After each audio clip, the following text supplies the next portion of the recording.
Trois joueurs d'Inazuma Eleven sous-cotés et dont personne ne s'en souvient. Et d'ailleurs, le premier, il a sauvé Raymond à plusieurs reprises. Et on commence tout de suite avec le numéro 3, Lucien Dark. Lucien Dark, il avait un potentiel de fou, mais de fou.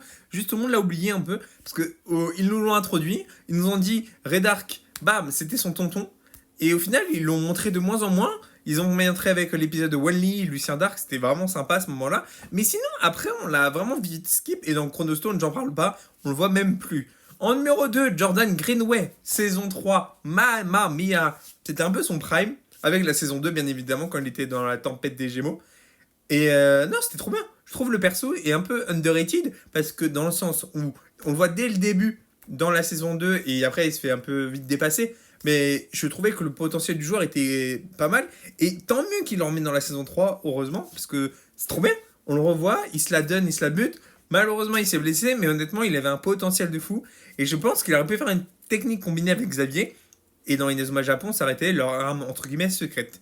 Et le joueur de Raymond, qui a sauvé Raymond à plusieurs reprises, ce joueur est vraiment sous-coté. Il a même fait. Il marque des buts. C'est un milieu défensif. Enfin, un milieu et défenseur. Il marque des buts, il marque des corners. Non, vraiment, il est trop fort, c'est Nathan Swift.